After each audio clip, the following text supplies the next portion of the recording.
Hey everybody, it's me, Lucy. I've been, oh my gosh, I'm just waking up. I'm so tired. So I did the pub crawl in Baltimore. That went off without a hitch. Not too many drunk people. Only one or two idiots, like when you're talking like, hi, let me give you a wristband. And they totally ignore you. Usually, I'll say something smart, but I already know what they're trying to do. They're trying to kill my good vibe, my good karma. And they see I'm working hard, so they want to, be an asshole. So I ignore them and just keep on doing what I have to do. Look at my skin. It's amazing, isn't it? To be turning 34 soon. No wrinkles, no nothing.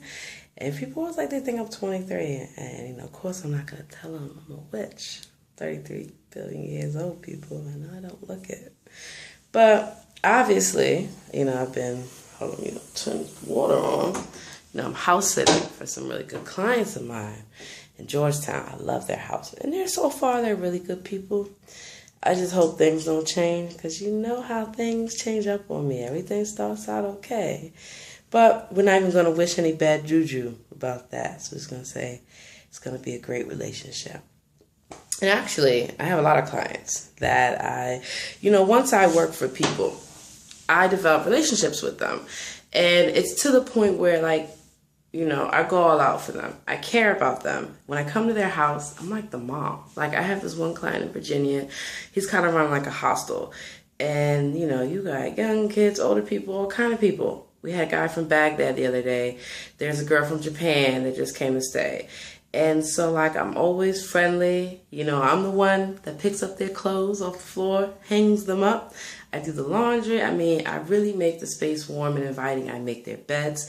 The other day, he asked me to stay so I can cook for them. So I go to the grocery store. They give me a list. I buy the most feasible products. I always look for the sales, got coupons, deals, and I even write down how much everything costs. So that way, they can budget and they can say, okay, every 2 weeks, I'm going to spend X amount. And just FYI, if you want to eat really healthy, don't go, Whole Foods does have some really good stuff, but they are fucking expensive.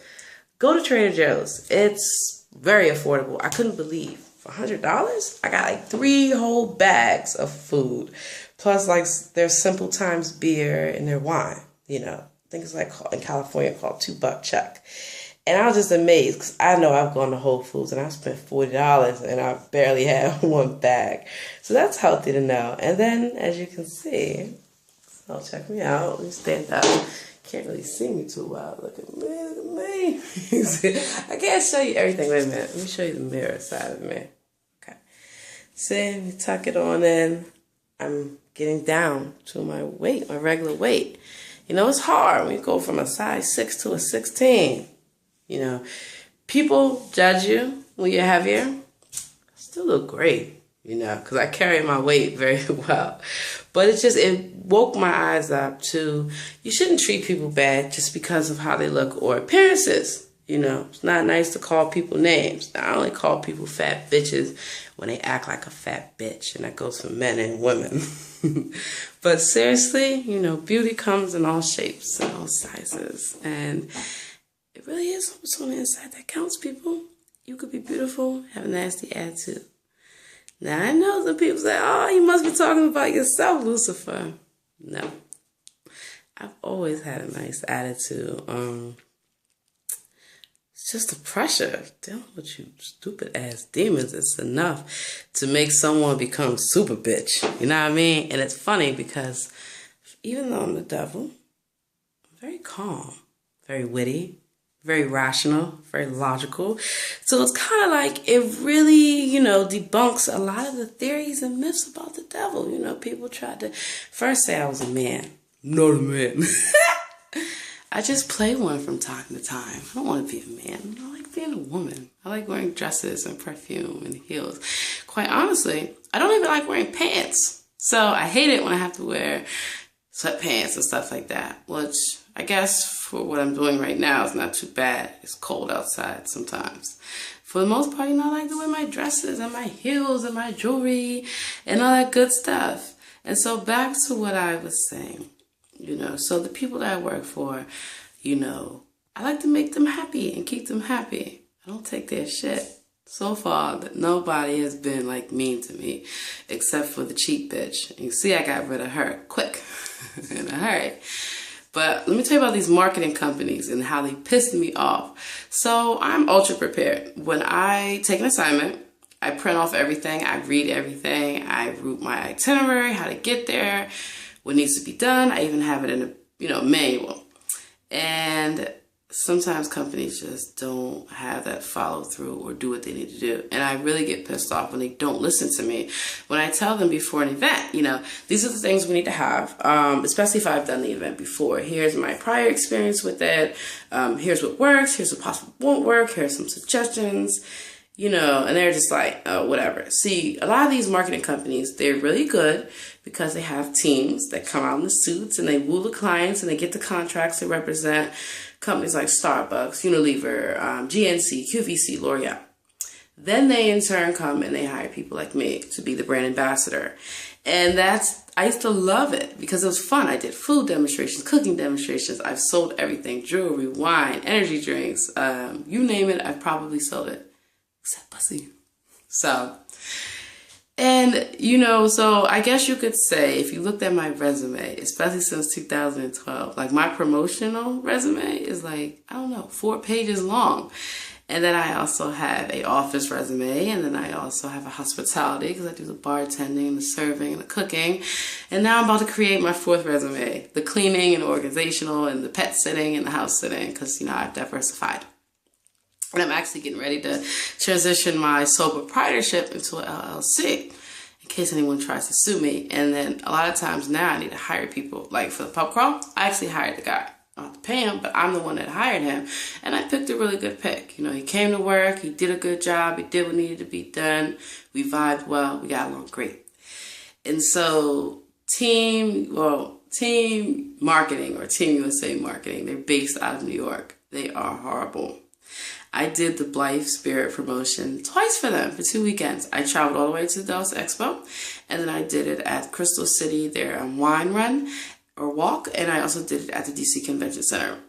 And so when I applied again for the next weekend, they were going to have it, right in DC. I already had promos lined up, but I can squeeze them in, no problem. So they didn't pick me. No worries. I'm going about my business. I'm exhausted. I get a call 11:23 on Sunday morning. Their person didn't show up, and their person was supposed to show up at 10. So first things, it's like, okay, do I accommodate them? Because they didn't really pick me the original time, even though I already did the promo twice, or do I just say no? And me, the problem that I have sometimes is that I'm too accommodating. So I said, okay, I'll do it. It'll probably take me about 40 minutes to get there. Now, mind you, this is the rock and roll marathons going on. I'm coming from Georgetown. I have to get to Gallery Place. Usually it's about 15 minutes in a cab. But with traffic and detours and it's nice weather, everybody wants to be out, just wasn't going to work out.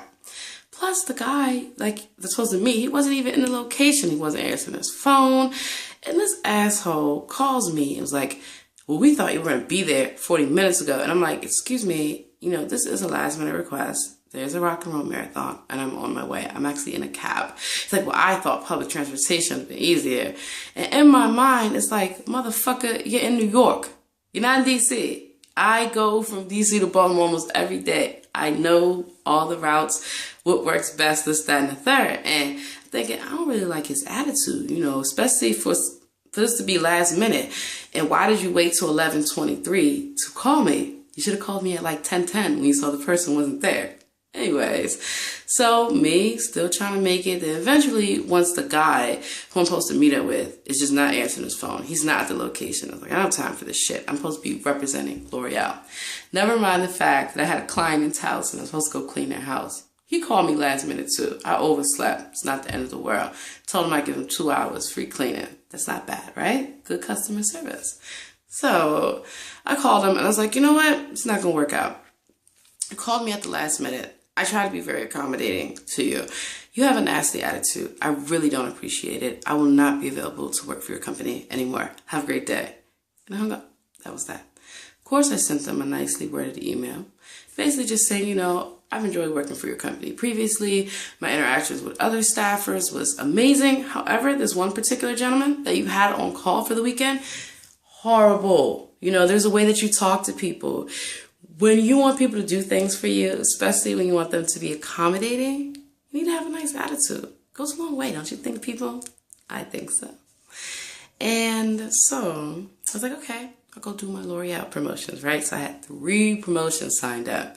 So I was going to use Lyft and Uber to kind of shuttle me back and forth, because you figure $50 for 2 hours of doing a promo. I have 3 promos, $150. I love the L'Oreal promos. I love their hair care stuff.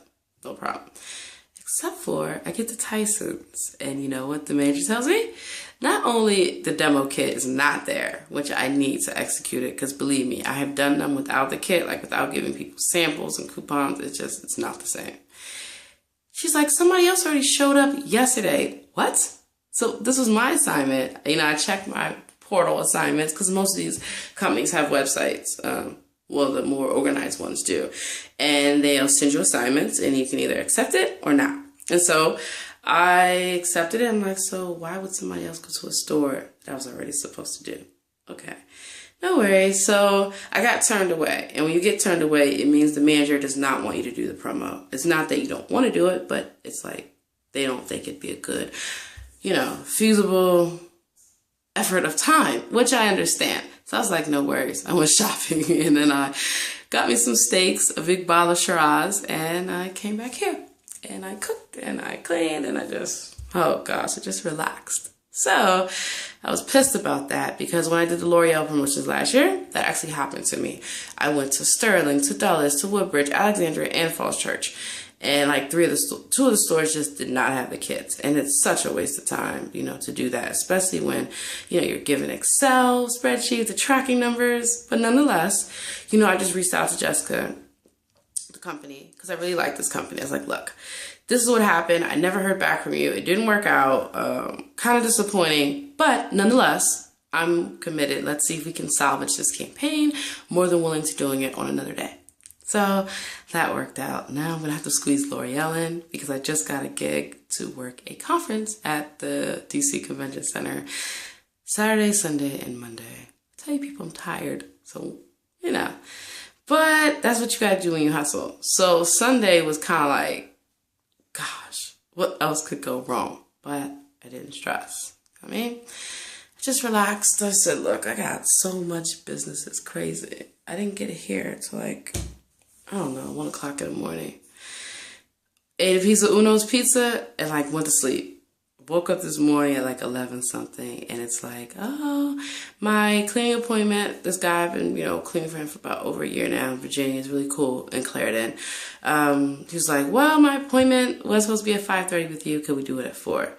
I'm like, well, I guess I better get the fuck up. So then my other client, the Airbnb client that I just cleaned yesterday, he texted me, oh, can you come today? And can you come on 27th? I'm like,